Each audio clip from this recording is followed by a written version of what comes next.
मैं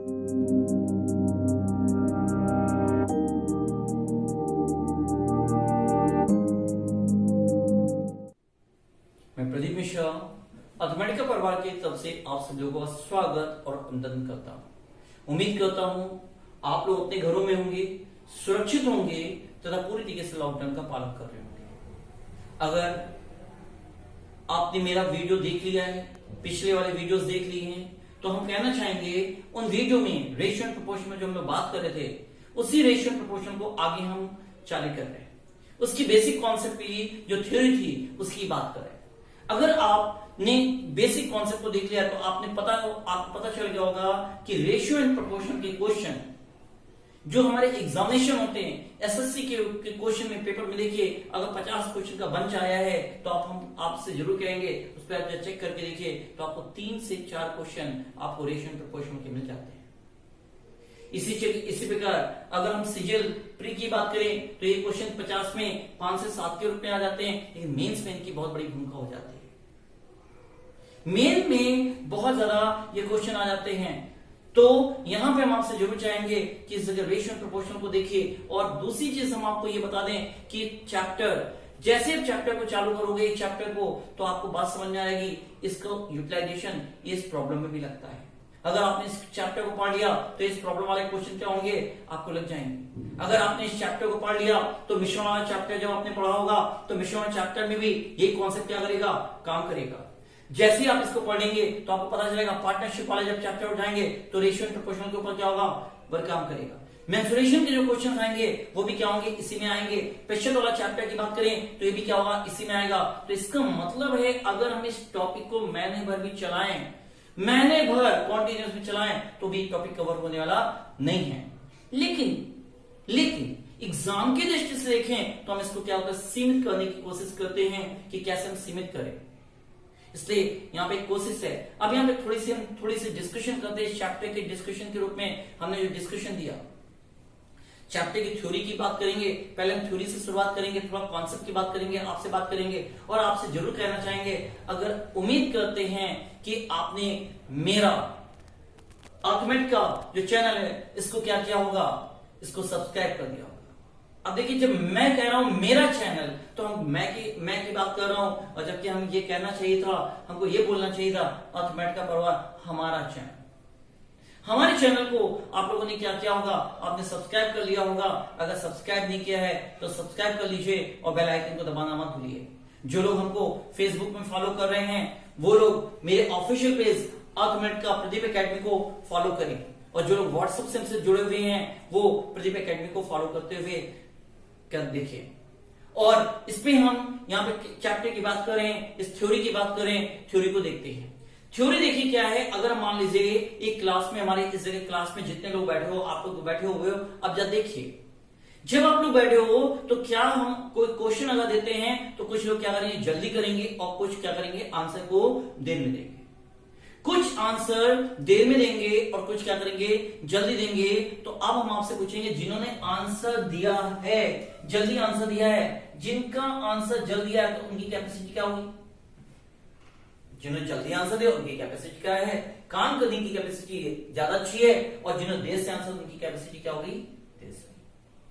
तो अब जब देखिए, जिनकी कैपेसिटी अच्छी थी उन्होंने टाइम क्या लिया, ज्यादा टाइम लेंगे। जिनकी कैपेसिटी ज्यादा अच्छी है, सवाल को काम करने में वो ज्यादा समय लेंगे या कम लेंगे।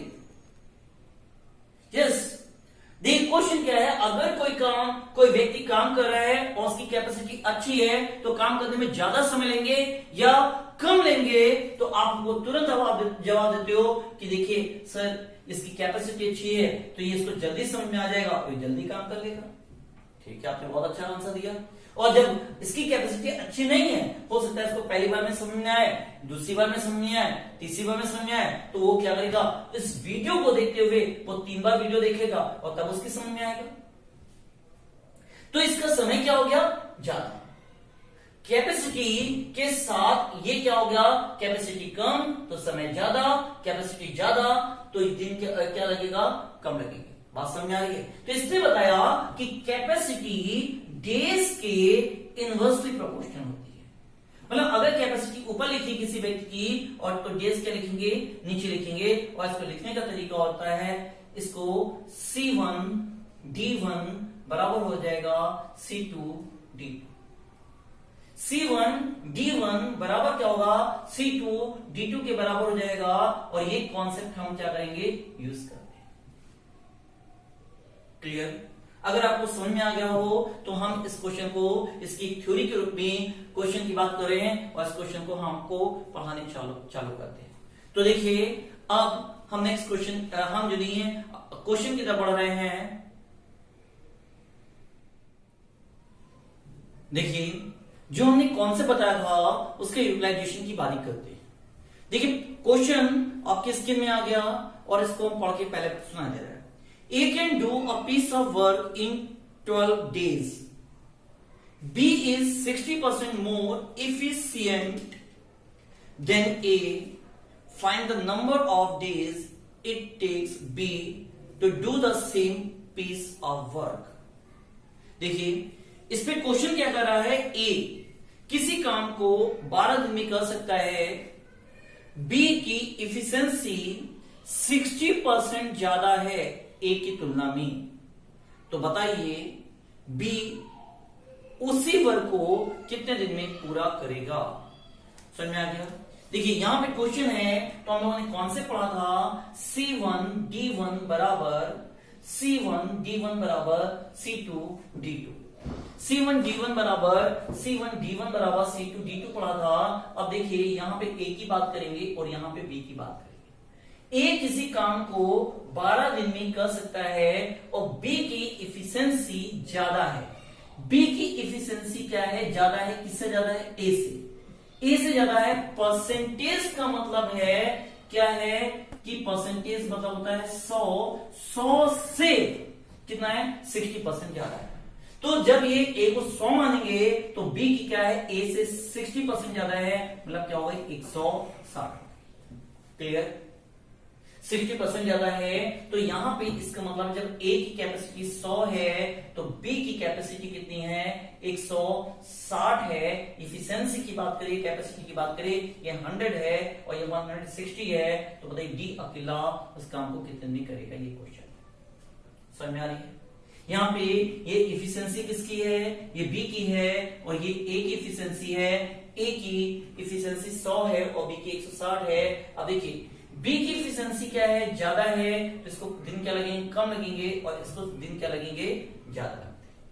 देखते हैं, इसको कट कर लेते हैं। पहले तो 0 से 0 कट कर दें, और ये 2 के 4 के पारे में 3 बार आएगा, और 4 के पारे में 4 बार आएगा, तो 30/4 हो जाएगा, और 30 हो जाएगा। ये 30 है तो इसको 2 से कट कर दें, फिर 5 हो जाएगा, 2 से इसको कट कर दें, फिर 15 का आधा है, तो 15 का आधा का मतलब होता है 7.5। तो ये वैल्यू क्या होगी, 7.5 दिन में क्या करेगा, पूरा करेगा। क्लियर? ये चीज समझ में आ गई? अगर समझ में आ गई तो इसी जगह हम डिजिट चेंज करते हुए इसी का एक क्वेश्चन और कराएंगे। इसी को डिजिट को चेंज करते हुए एक क्वेश्चन, प्रैक्टिस क्वेश्चन की बात करें, हम क्वेश्चन नहीं बोलेंगे, हम क्वेश्चन केवल ऐसे ही समझाते हुए क्वेश्चन की बात करेंगे। यहां पे क्वेश्चन की बात करें, मिटा दें इसको। देखिए यहाँ पे नेक्स्ट क्वेश्चन की बात कर रहे हैं, और नेक्स्ट क्वेश्चन देखिए क्या है, आप क्वेश्चन की बात कर रहे हैं। यहाँ पे क्वेश्चन देख लीजिए, आपको बोले दे रहे हैं, क्वेश्चन समझ लीजिए क्या कर रहा है। कह रहा है A can do piece of work in 25 days. A किसी काम को 25 दिन में पूरा करता है। ए अकेला किसी काम को 25 डेज में पूरा करता है, और बी की इफिशिएंसी 25% मोर देन ए है। बी की इफिशिएंसी से 25% ज्यादा है। 25% ज्यादा हो तो क्या होगा, 125 हो गई। मतलब ए की इफिशिएंसी अगर 100 है तो बी की 25% क्या है, ज्यादा है, तो ए की इफिशिएंसी को 100 मान लें, तो बी की इफिशिएंसी क्या होगी, 125 हो गई। तो बताइए डी की इफिशिएंसी क्या है। देखिए ये क्वेश्चन अगर आप अपने आप लगा लेते हो, पहले क्वेश्चन थ्योरी के रूप में समझाया, इसके रूप में दूसरा क्वेश्चन में बोल के समझाया। अब यहाँ पे देख लीजिए, एक अकेला किसी काम को 25 दिन में कर सकता है, और बी की इफिशिएंसी जो है वो ए की तुलना में 25 क्या है, 25% ज्यादा है। 25% ज्यादा है मतलब 100 में 25 ज्यादा है, तो बताइए बी अकेला उस काम को कितने दिन में करेगा। तो आप देखिए 25 के पहाड़े में 5 बार आता है और 5 इसको कट करेगा, 25 के पहाड़े में 5 बार आता है, 5 इसको कट करेगा, 5 दूनी क्या होगा 10 हो जाएगा। तो डी बराबर कितना होगा 20 दिन में पूरा करेगा। तो बी उस अकेले उस काम को कितने में करेगा 20 दिन में कंप्लीट करेगा। वो अब उम्मीद नहीं, पूरी तरीके से हम भरोसा है हमको कि आप इस क्वेश्चन को अब कभी गलती नहीं करेंगे। कोई भी एग्जाम आए, कोई भी किताब हो, अब वर्किंग टाइप इस प्रकार के क्वेश्चन देखिए, रेशियो प्रोपोर्शन में देखिए, आपको इस क्वेश्चन की भरवा मिल जाएगी और इस प्रकार क्वेश्चन आप कर सकते हैं। अगर आपको ये समझ में आ गया हो तो लाइक का बटन दबाइए और लाइक करने के बाद आप कमेंट करना ना भूलें और अपने दोस्तों के साथ वीडियो को शेयर जरूर कीजिए। जो फेसबुक को देखिए, नेक्स्ट क्वेश्चन आपके स्क्रीन में आ गया होगा और हम पढ़ के आपको सुना दे रहे हैं।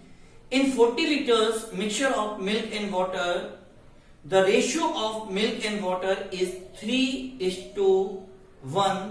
How much water should be added in the mixture so that the ratio of milk to water becomes 2:1।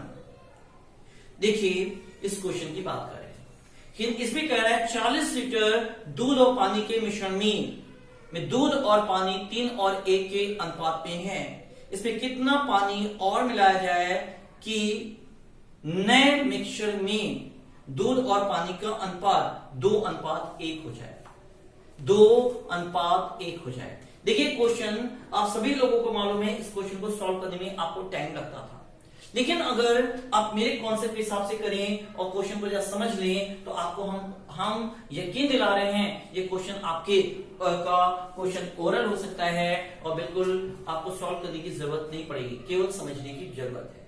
देखिए यहां पे कह रहा है दूध और पानी के 40 लीटर मिश्रण में दूध और पानी 3 और 1 के अनुपात में है। अगर यहाँ पे दूध और पानी की बात करें, ये दूध है और ये क्या है पानी है। दूध और पानी 3 और 1 के अनुपात में है, 3 और 1 के अनुपात में है। अब कह रहा है इस पे कितना पानी मिलाया जाए। देखिए पानी मिलाया जाए तो हमने पानी के नीचे लाइन की, कितना पानी मिलाया जाए, कितना पानी मिलाया जाए तो मान लो x मिलाया जाए कि जिसमें दूध और पानी क्या हो 2 और 1 के अनुपात में, 2 और 1 के अनुपात में हो जाए। ये क्वेश्चन है तो ये पूछा है x की वैल्यू को फाइंड आउट करना है। अब देखिए यहाँ पे टोटल वैल्यू दे रखी है, टोटल वैल्यू 4 के बराबर दे रखी है। तो यहाँ पे देखिए 3 और 1 क्या है 4 है। अगर 3 लीटर दूध है 1 लीटर पानी है तो मिश्रण क्या हो गया, मिश्रण बराबर हो गया 4 हो गया। और क्वेश्चन के हिसाब से 4 बराबर किसके है 40 के बराबर। इस पे कोई दिक्कत नहीं है, ये क्वेश्चन का पार्ट है, हमने क्वेश्चन को उतारा है। जब समझने की बात कीजिए, आपने मिलाया क्या, मिलाया पानी, तो पानी का रेशियो तो बढ़ना चाहिए। क्या मिलाया, पानी मिलाया तो पानी का रेशियो बढ़ना चाहिए, लेकिन यहां पानी का रेशियो बढ़ा क्या। और दूध नहीं मिलाया तो दूध का रेशियो सेम होना चाहिए, जबकि उल्टा हो रहा है। तो हम क्या करेंगे, दूध के रेशियो को क्या करेंगे, सेम करेंगे। और जब सेम करेंगे तो हम इसको क्या करेंगे, इस रेशियो को बदलेंगे। कैसे बदलेंगे, अगर 2 और 3 की बात करें तो इनका एलसीएम क्या होगा, 2 और 3 के एलसीएम की बात करें तो 6 हो जाता है। और 6 हमको इस नंबर को दोनों को 6 बनाना है। तो 6 बनाना है तो आप देखिए यहाँ पे 3 तो ऑलरेडी है, 3 को 2 से गुणा कर दें तो 6 बन जाएगा। तो इस नंबर को इससे गुणा कर दें, ये 6 बनेगा। जब इससे गुणा किया तो इससे गुणा करेंगे तो ये 8 हो जाएगा। और यहाँ पे इस जगह 2 है, हमको चाहिए 6, तो 2 को किससे गुणा करेंगे, 3 से गुणा करेंगे। तो जैसे 3 से गुणा करें 3 दूनी कितना बन जाएगा, 6 बन जाएगा। तो 3 को इससे गुणा करें 3 एकम क्या होगा, 3 बन जाएगा। अब देखिए अब रेशियो क्या है, अब ये इसका 3 गुना था तो अभी भी क्या है, इसका 3 ही गुना है। ये इसका 2 गुना था, अभी भी ये क्या है 2 गुना है। लेकिन इस जगह आपको मिलाया क्या गया, पानी। और जैसे ही पानी मिलाएंगे तो पानी का रेशियो बढ़ेगा, लेकिन पानी दूध नहीं मिलाएगा तो दूध के रेशियो में कोई चेंज नहीं आएगा। और जब दूध के रेशियो में चेंज नहीं आएगा तो हम दूध के रेशियो की बात ही नहीं करेंगे, हटा देंगे। पानी रेशियो की बात करें तो देखिए अब यहाँ पे एक चीज देखिए, यहाँ पे दूध पानी का रेशियो 2 था और यहाँ पानी का रेशियो क्या हो गया, 3 हो गया। तो रेशियो कितना बढ़ गया, 1 बढ़ गया। तो हमको 1 बराबर चाहिए, 1 बराबर कितना होगा, क्योंकि अगर पानी ना मिलाते तो इस रेशियो क्या होता, 2 ही रहता। पानी के बढ़ाने के कारण रेशियो बढ़ गया, कितना बढ़ गया, 2 से बढ़ के कितना हुआ, 3 हो गया। और दूध में परिवर्तन नहीं हुआ। लेकिन अब यहाँ पे ये जो अभी तक 3 और 1 करके योग 4 आ रहा था, अब इससे कोई मतलब नहीं रहेगा। अब योगफल हमको इससे मतलब होगा। 6 और 2 क्या होगा, 8 बराबर क्या होगा, 40 को होगा। ये इस नंबर का कितने गुना है, 5 गुना है। तो जो आंसर होगा वो भी इस नंबर का क्या होगा, 5 गुना होगा। तो 5 इट इज योर आंसर। तो ये हमारा 5 आंसर हो गया। क्लियर, आपको समझ में आ गया होगा। तो 5 हमारा क्या हो गया, आंसर एकदम क्लियर है। और इसको नोट कर लीजिए। ये 1 बराबर 5 हो गया तो कितना लीटर पानी मिलाना पड़ेगा, 5 लीटर पानी मिला देंगे तो मात्रा क्या हो जाएगी, बराबर हो जाएगी।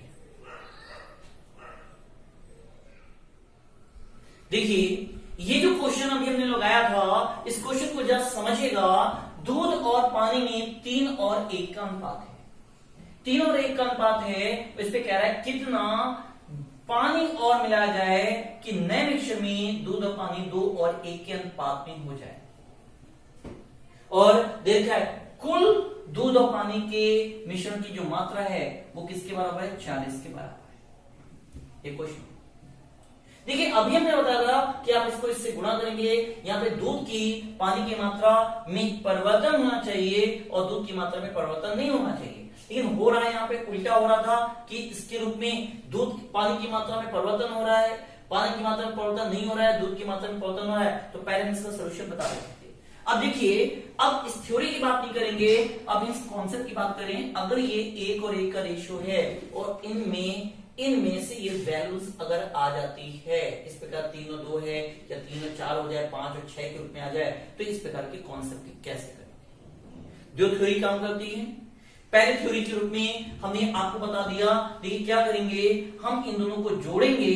3 और 1 4 और 4 का दुगना कर देंगे। 8 को 40 के बराबर करेंगे।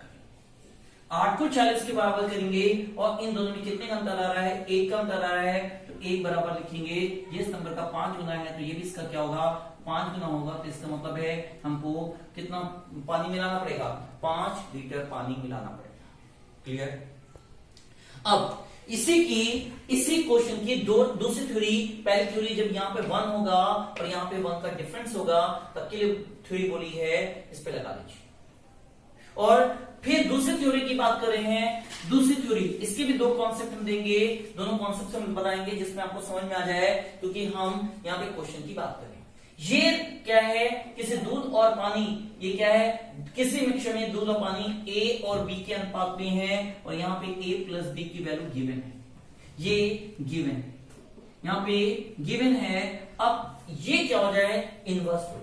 इनवर्स हो जाए मतलब क्या होगा, अब जो रेशियो है इस पे क्या है, कितना पानी मिलाया जाए, कितना पानी मिलाया जाए कि नए मिक्सचर में दूध और पानी का अनुपात B अनुपात क्या हो जाए, A हो जाए। अब मान लीजिए एक क्वेश्चन आपके पास है और पूछे मिलाए गए पानी की मात्रा क्या है, x बराबर क्वेश्चन है, इस प्रकार क्वेश्चन हो जाएगा।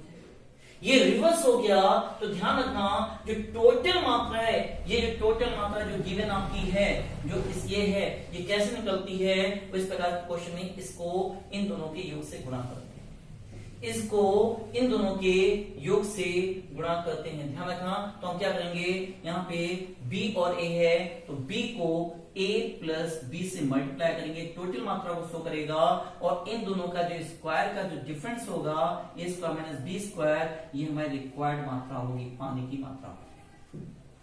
हो सकता है अभी थ्योरी के रूप में आपको उतना समझ में आ रहा हो, लेकिन हम अब देखिए आपके स्क्रीन में जो क्वेश्चन आ रहा है, हम पढ़ के भी सुनाई दे रहे हैं, स्क्रीन में क्वेश्चन आ रहा है, उस क्वेश्चन को इस थ्योरी के बेस पे हम क्या रहे हैं, सॉल्व कराने की कोशिश करेंगे।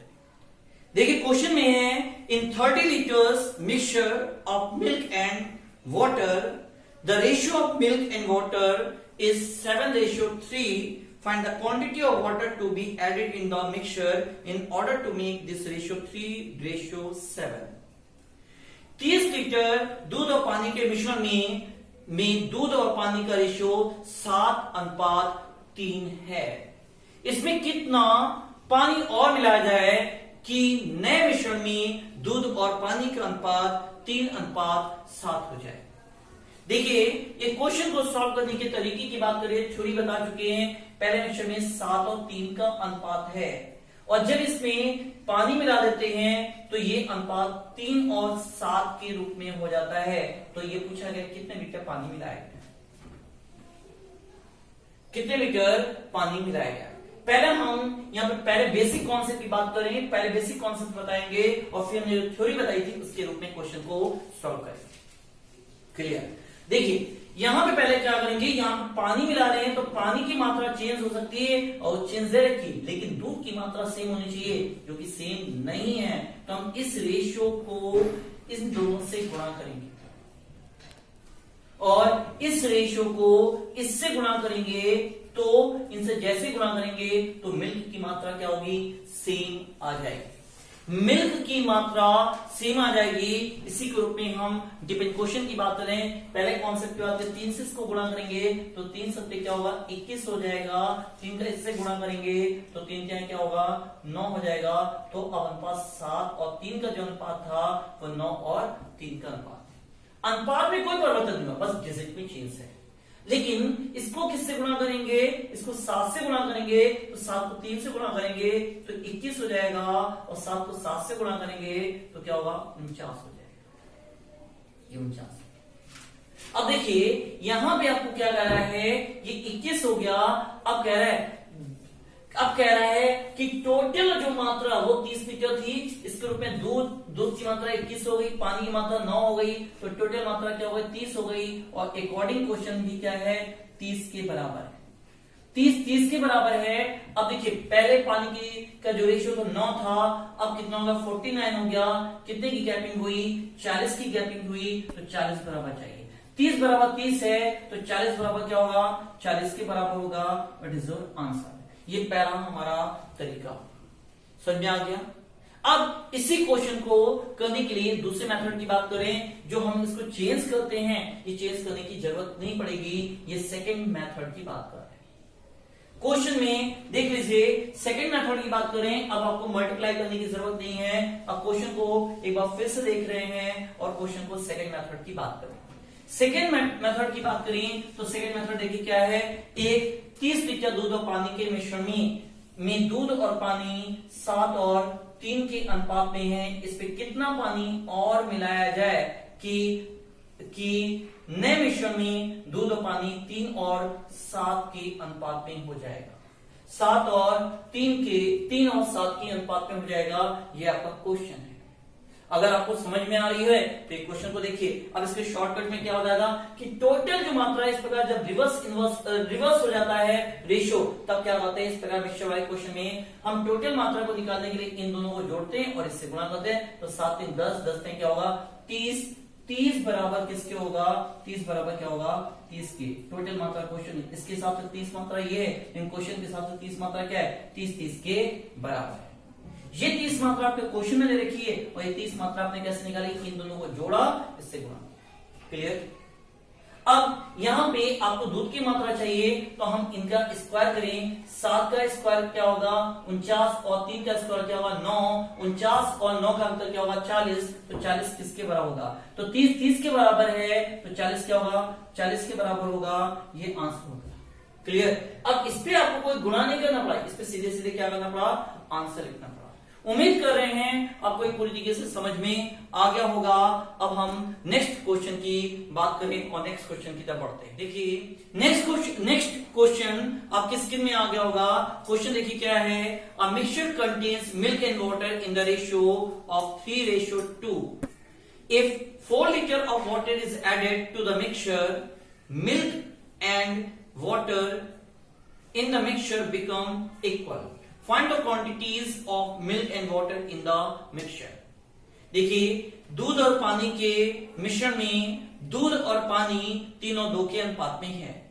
यदि इसमें 4 लीटर पानी मिला दिया जाए तो नए मिक्सचर में दूध और पानी का अनुपात समान हो पा जाता है। तो बताइए कि आरंभ में दूध और पानी की मात्रा कितनी थी। समझ में आ रही बात। देखिए ये क्वेश्चन क्या है, हम फिर से बोले जा रहे हैं। एक दूध और पानी के मिक्सचर में दूध और पानी 3 और 2 के अनुपात में था। दूध और पानी ये वाटर की बात करें 3 और 2 के अनुपात में था। ये 3 और 2 के अनुपात में था। इसमें 4 लीटर पानी मिला दिया जाता है। 4 लीटर पानी मिला जाता है तो नए मिक्सचर में दूध और पानी का अनुपात समान हो जाता है। देखिए यहाँ पे हम लोग जब कहते हैं कि समान हो जाता है तो हम लोग गलत भाषा समझ जाते हैं। समान का मतलब मात्रा बराबर हो जाती है। हम लोग हमेशा 1:1 ही मानते हैं। 1:1 का मतलब समान होता है। अब देखिए अगर यहाँ पे 2:2 लिख देते इसका मतलब ये समान होता है, और 3:3 लिखते तो भी क्या होता है, समान होता है। इसलिए यहाँ पे भाषा को समझिए। अब मिला है कि अपने पानी, तो पानी की मात्रा बदलनी चाहिए लेकिन दूध की मात्रा नहीं बदलनी चाहिए। तो दूध की मात्रा अगर ये 3 थी तो यहाँ पे भी हम क्या करेंगे, ये समान मात्रा ये ना लेके हम समान मात्रा ये लेंगे। देखिए अभी क्या है, मिल्क और पानी तीनों 2 के अनुपात में 4 लीटर पानी मिला देते हैं, तो नए मिक्सचर में दूध और पानी का अनुपात समान हो जाता है, मतलब 3 और 3 के अनुपात में हो जाते हैं। ये बात समझ में आ रही है, तो हमने इसको 3 और 3 मान दिया। क्लियर। अब देखिए क्वेश्चन में आपने मिलाया पानी, तो पानी की मात्रा में चेंज होगा, लेकिन दूध नहीं मिला तो दूध की मात्रा में कोई चेंज नहीं होगा। यहाँ पे भी 3 रेशियो था और यहाँ पे भी 3 रेशियो है, इसलिए हम इसमें कोई चेंज नहीं करेंगे। यहाँ पे रेशियो देखिए कितना बढ़ गया, 3 और 2 में देखिए 2 से कितना हो गया 3, तो अंदर कितना है 1, और क्वेश्चन में 1 किसके बराबर है, यहाँ पे 1 लीटर मिला रहे हो और यहाँ पे क्वेश्चन में क्या है 4 लीटर बराबर, तो 1 बराबर क्या होगा 4 का पढ़ा 3 बार पढ़ेंगे तो ये हमारा क्या होगा 4 का मिल्क का रेशियो क्या है 3 है, तो अगर 4 का पढ़ा 3 बार पढ़ेंगे ये इसका 4 गुना है, तो 3 का 4 गुना 2 तो मिल्क का रेशियो आ जाएगा। और यहाँ पर 2 का पढ़ा 4 को पढ़ 2 4 दूनी क्या होगा 8, तो ये वाटर का रेशियो आ जाएगा। उम्मीद करते हैं ये भी क्वेश्चन आपको समझ में आ गया होगा। अब हम नेक्स्ट क्वेश्चन की तरफ बढ़ रहे हैं। देखिए नेक्स्ट क्वेश्चन आपकी स्क्रीन में आ गया होगा और हम इस क्वेश्चन को पढ़ के बता दे रहे हैं। A mixture contain milk and water in the ratio 8:3. On adding 3 liters of water, the ratio of milk to water becomes 2:1. Find the quantities of milk and water in the mixture. दूध और पानी के मिश्रण में दूध और पानी 8 और 3 के अनुपात में है। 3 लीटर पानी मिला देने पर दूध और पानी का अनुपात 2:1 हो जाता है। तो बताइए आर में दूध और पानी की मात्रा कितनी थी। तो यहाँ पे देखिए एक दूध और पानी के एक मिश्रण में दूध और पानी के मिश्रण में दूध और पानी 8 और 3 के अनुपात में है। इनमें 3 लीटर पानी मिला देने पर यह अनुपात 2 और 1 का अनुपात हो जाता है। 2 और 1 का अनुपात हो जाता है। तो बताइए आर में दूध और पानी की मात्रा कितनी थी, ये क्वेश्चन है। देखिए यहाँ पर दूध नहीं मिलाया तो दूध की मात्रा क्या होनी चाहिए, सेम होनी चाहिए। और ये सेम कैसे बन सकती है, ये 8 है तो ये भी 8 बनाना है, तो आप हमको बताओगे इससे 4 से गुणा कर दो। तो 4 से गुणा करेंगे तो इससे गुणा करेंगे तो इससे भी गुणा करेंगे, तो 4 दूनी क्या होगा 8 हो जाएगा और 4 एकम क्या होगा 4। अब देखिए आपकी दूध की मात्रा सेम है, आपने पानी मिलाया था तो पानी की मात्रा बढ़ गई, कितनी बढ़ के आ गई, ये 3 से 4 हो गई, मतलब 1 बढ़ गई। तो 1 किसके बराबर होगा 3 के बराबर। 1 किसके बराबर होगा, यहाँ पे मिलाया गया पानी की मात्रा रेशियो के हिसाब से 1 है, इन क्वेश्चन के हिसाब से 3 है, तो 1 से 3 होता है, तो ये इस नंबर का 3 गुना है। तो हम यहाँ पे दूध का जो रेशियो है, दूध का रेशियो 8 है, उसका 3 गुना करें तो ये दूध की मात्रा आ जाएगी। पानी का रेशियो 3 है और उसका 3 गुना करें तो क्या होगा 3 क्या हो जाएगा 9 आ जाएगी। तो देखिए यहाँ पर आपकी दूध की मात्रा आ गई और यहाँ पे क्या आ गई पानी की मात्रा आ गई। ये किसकी मात्रा है, दूध की मात्रा है, और ये किसकी मात्रा है, पानी की मात्रा है। तो ये हमारा नेक्स्ट क्वेश्चन भी क्या हो गया, कंप्लीट हो गया। अब नेक्स्ट क्वेश्चन की बात करते हैं। चलिए नेक्स्ट क्वेश्चन की बात करते हैं। चलिए देखिए नेक्स्ट क्वेश्चन आपके स्क्रीन में है। A sum of money is divided between 2 persons in the ratio of 3:5. If the share of the one person is 20 less than that of the other, find the sum. देखिए क्या है एक सम of money को कि 2 लोगों के बीच में divide किया जाता है। 2 लोगों के बीच 3 और 5 को, एक मनी को 2 लोगों के बीच 3 और 5 के अनुपात में बांटा जाता है। यदि एक व्यक्ति के पास दूसरे व्यक्ति की तुलना में 20 रुपए अधिक हो तो बताइए इन दोनों रुपए का सम्स क्या होगा। तो टोटल रुपए कितना था, ये क्वेश्चन है। अब देखिए इसके पास 5 है और इसके पास 3 है, तो इसके पास इससे कितना ज्यादा है, तो आप बताओगे 2 ज्यादा है। 2 ज्यादा है, अकॉर्डिंग क्वेश्चन में कितना ज्यादा है 20 ज्यादा है, तो 2 क्या है 20 के बराबर है, तो ये इस नंबर का 10 गुना है। अब पूछा है इन टोटल रुपए कितना है, तो टोटल रुपए इन दोनों को जोड़ने से आता है, तो ये क्या हो जाएगा 8 आ जाएगा। और ये 8 आ गया तो 8 किसके बराबर होगा, ये इससे एक 0 ज्यादा है, तो यहाँ पे एक 0 क्या करें लगा देते हैं। तो आप क्या होगा टोटल मनी क्या होगा 80 रुपीज के रूप में हो जाती है। देखिए नेक्स्ट क्वेश्चन फिर से आपकी स्क्रीन में है, the prices of scooter and a moped are in the ratio of 9:5. If a scooter cost ₹4,200 more than a moped, find the price of the moped. Clear? अब देखिए इसमें कह रहा है स्कूटर और मोपेड की कीमत में 9 और 5 का अनुपात है। स्कूटर और मोपेड की कीमत में 9 और 5 का अनुपात है, और इसमें दे रखा है कि यदि स्कूटर की कीमत मोपेड से 4200 ज्यादा हो तो बताइए मोपेड की कीमत क्या है। स्कूटर की कीमत अगर इससे ज्यादा है तो बताइए मोपेड की कीमत क्या है। ये स्कूटर है और ये मोपेड है। अब देखिए स्कूटर मोपेड से कितना ज्यादा है तो आप बताओगे 4।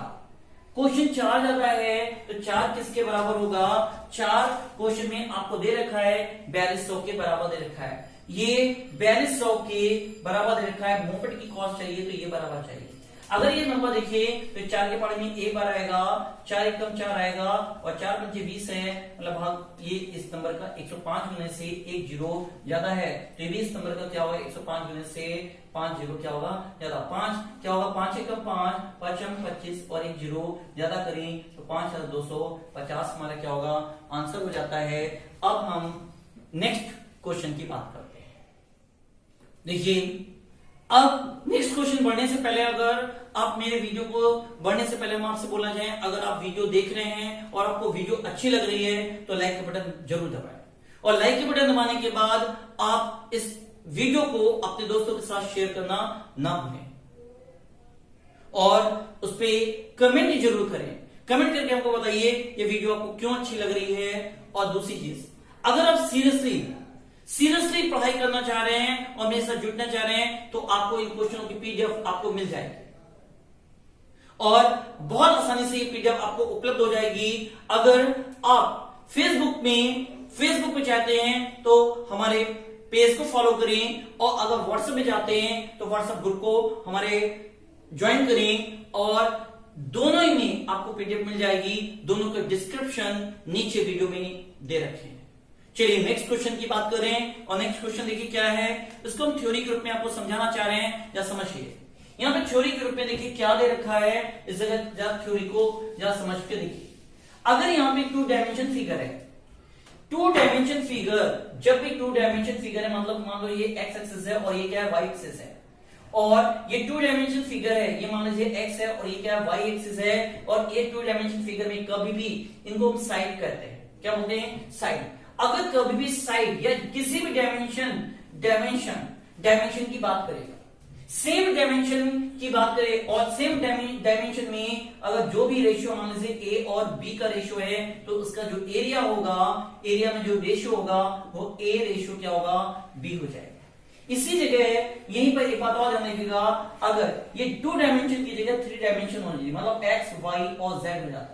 अगर 3 डायमेंशन फिगर में है और दो इस पे जो साइड का जो रेशियो है वो ए रेशियो बी है, तो इसका जो वॉल्यूम का जो रेशियो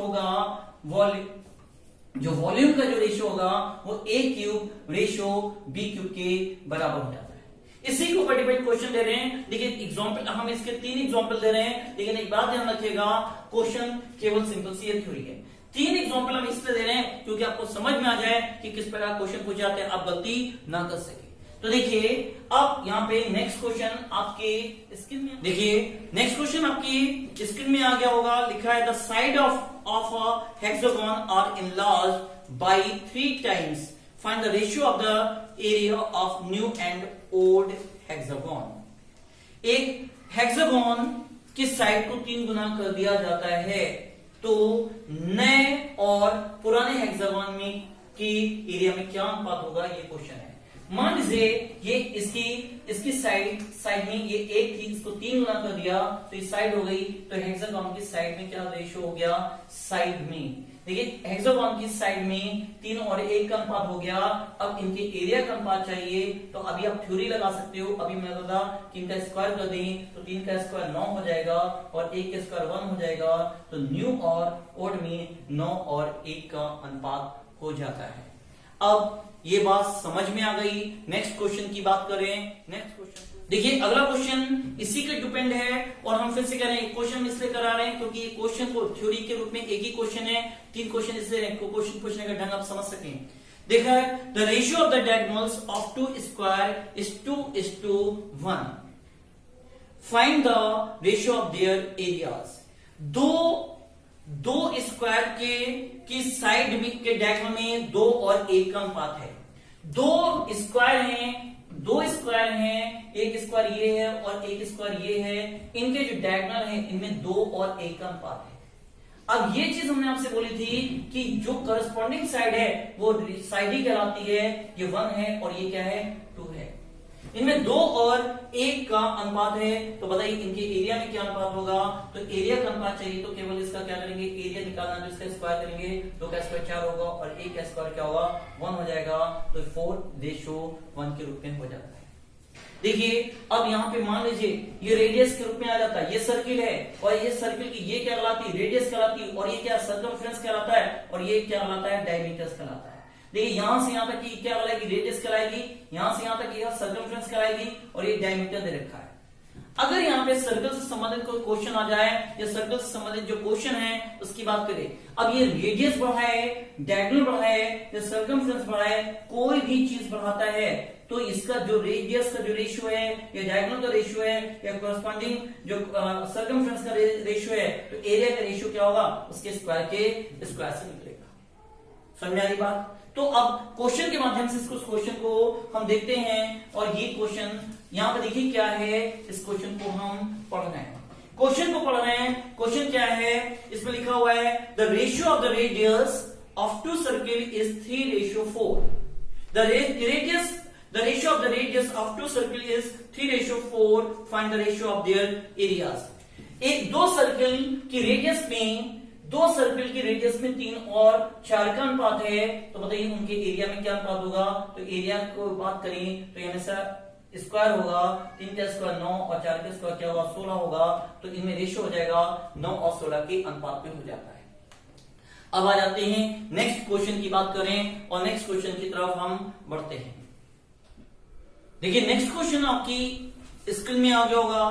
क्वेश्चन है the ratio between 2 number is 3:4. If each number be increased by 2, the ratio becomes 7:9. Find the numbers. Question देखिए क्या है, दो संख्याओं में 3 और 4 का अनुपात है। यदि प्रत्येक संख्या में 2 जोड़ दिया जाए तो नया रेशियो 7 और 9 का अनुपात हो जाता है। तो बताइए वो नंबर क्या है।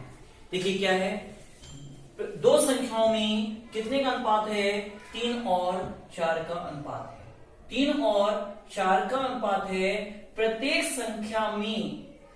संख्या में 2 जोड़ दिया जाता है, 2 जोड़ दिया जाता है तो इनमें 7 और 9 का अनुपात हो जाता है। अब बताइए प्रत्येक संख्या कितनी है, ये क्वेश्चन है। देखिए क्वेश्चन आपको समझ में आ गया होगा। क्वेश्चन की बात करें, देखिए सबसे पहली चीज इस नंबर को कैसे करें, बहुत अच्छी तरीके से समझिएगा। पहली चीज हम देखेंगे 9 3 क्या होगा 27 और 7 4 क्या होगा 28, इनका जो अंतर है वो क्या होगा 1 आ जाएगा। अगर आपको समझ में आ गया है तो बोल लीजिए, अगर नहीं आया तो बोल दीजिए। कितना है 9 3 27 और 7 4 का क्या होगा, कितने का अंतर हुआ 2 का अंतर हुआ। और आप जो बहुत चीज बता रहे हैं, ये जो बाद वाला रेशियो है जब दोनों में जोड़ा जाता है तब बाद वाले रेशियो में अंतर देखते हैं। कितने का अंतर है 2, तो 2 का पहाड़ा 2 बार पढ़िए, 2 दिन क्या होगा 4, तो 1 बराबर क्या होगा 4। उम्मीद करते हैं फिर से देख लीजिएगा। यहाँ पे 9 3 क्या होगा 27, 7 4 क्या होगा 28, 27 और 28 में कितने का अंतर है 1 का, तो 1 बराबर किसके होगा, यहाँ पे देख लीजिए 1 बराबर किसके होगा 9 3 27 और 7 4 28, इनमें कितने का अंतर है 1, तो 1 ये लिख दिया। फिर हमने क्या किया, बाद वाला जो रेशियो इनमें कितने का अंतर 2 का पढ़ा 2 बार पढ़ देंगे तो 2 में क्या होगा 4, तो 1 बराबर 4 हो जाएगी। इस नंबर का 4 गुना है तो इस नंबर का 4 गुना कर दें तो 4 है 12 हो जाएगा। इस नंबर का 4 गुना कर दें तो 4 6 क्या होगा 16, तो नंबर क्या होगा 12 और 16 हो जाएंगे। उम्मीद करते हैं ये क्वेश्चन शॉर्ट फॉर्म में बहुत आसानी से समझ में आ गया होगा। क्योंकि इतना सिंपल सॉल्यूशन अगर आपको एक लाइन में लग गया और ये क्वेश्चन समझ में आ गए तो बहुत आसानी से सॉल्व कर सकते हैं। अगर समझ में आ गया तो इस क्वेश्चन को हम नेक्स्ट क्वेश्चन की तरफ बढ़ रहे हैं। देखिए नेक्स्ट क्वेश्चन है, the ratio between two number is 3:4. If each number be increased by 6, the ratio becomes 4:5. Find the numbers. दो संख्याएं 3 और 4 के अनुपात में हैं। दो संख्याएं 3 और 4 के अनुपात में हैं। यदि प्रत्येक संख्या में 6 जोड़ दिया जाए, यदि प्रत्येक संख्या में 6 जोड़ दिया जाए तो इनका जो नया रेशियो होगा वो 4:5 हो जाता है। अब देखिए जो पिछला क्वेश्चन था उसके हिसाब से आप लगाना चाहें तो इन दोनों को मल्टीप्लाई कीजिए, क्रॉस मल्टीप्लाई कीजिए। कैसे? 5 से 15, 4 चौक 16, तो 15 और 16 में 1 का अंतर है। 5 से 15, 4 चौक 16, 1 का अंतर है, तो 1 बराबर लिखेंगे, इन दोनों का अंतर लिखेंगे तो 1 का पहाड़ा 6 बार पढ़ेंगे तो 6 कम 6 आ गया। तो क्या करेंगे, 6 का पहाड़ा 3 बार पढ़ दें तो 6 से 18 हो जाएगा, 6 को क्या हो जाएगा, 24 हो जाएगा। एक चीज तो ये होगी, पहला तरीका तो ये है। लेकिन दूसरा तरीका देखिए, इसी जगह देखिएगा कि इसी नंबर पे ये पहले तरीके के रूप में हमने क्वेश्चन किया, लेकिन यहां पर ये क्या है, पहला इसके पहले वाला क्वेश्चन और ये वाला क्वेश्चन दोनों सेम मेथड पे हो जाएंगे। लेकिन जब इसको और समय को बचाना होता है तो इसका मेथड अलग हो जाता है। कैसे हो जाता है, या देखिए यहां पे इस नंबर को ध्यान दीजिए, दूसरे मेथड की बात कर रहे हैं। अब यहां पे जो मेथड है ये 3 से 4 आ रहा है, मतलब कितना बढ़ रहा है, 1 बढ़ रहा है। ये 1 बढ़ रहा है और यहां से 4 से 5 आ रहा है रेशियो, ये भी 1 बढ़ रहा है। और ये जो रेशियो बढ़ रहा है वो इसके जुड़ने के कारण बढ़ रहा है, तो ये एक रेशियो होगा वो 6 के बराबर होगा। 6 के पहाड़ा 3 बार पढ़ दें, 6 से 18 हो जाएगा, 6 को क्या हो जाएगा, 24 होगा। इस क्वेश्चन के रूप में आप कर सकते हैं। अब देखिए, अब ये पूरा वीडियो आपकी रूप में रेशियो प्रोपोर्शन की ये प्रॉपर्टीज आपके पास समझ में आ गई। अगर आपने ये चीज देख लिया है तो हम कहेंगे वीडियो को लाइक कीजिए और दोस्तों के साथ शेयर करना ना भूलिए। और जिन लोगों ने अभी भी हमको सब्सक्राइब नहीं किया है, हमारे चैनल को सब्सक्राइब नहीं किया है, वो सब्सक्राइब करें। और जिन लोगों ने हमारे फेसबुक में हैं वो लोग क्या करेंगे, हमारे पेज को फॉलो करिए और वीडियो को देखें। और हो सकता है आप मेरे चैनल से अभी जुड़े हों, पीछे वीडियोस आपको देखने रह गए होंगे, तो आप देखिएगा कि यहाँ पर हमारी वीडियोस में यहाँ पे डिस्क्रिप्शन, वीडियो के अंत में डिस्क्रिप्शन दे रखा है, उस पर आपको लिंक मिल जाएगा और आप यदि पुराने वीडियो हमको देख सकते हैं। और अगर आपको पीडीएफ चाहिए, अगर आपको इन क्वेश्चनों की पीडीएफ चाहिए, तो अगर आपके लिए अगर आप सीरियस हैं और इसकी पीडीएफ चाहते हैं तो हम आपसे कहेंगे कि फेसबुक पे हैं तो आप हमारे पेज को फॉलो करें, और अगर व्हाट्सएप पे हैं तो हमारे ग्रुप को ज्वाइन कीजिए। और दोनों का डिस्क्रिप्शन आपको वीडियो के अंत में मिल जाता है। ओके, और एक चीज और, आपने जो प्यार, स्नेह, अपनत्व, लगाओ हमारी टीम को दिया है, उस सबके लिए हम आपको धन्यवाद देते हैं। अगले वीडियो में फिर मुलाकात होगी, तब तक के लिए धन्यवाद। Thank you.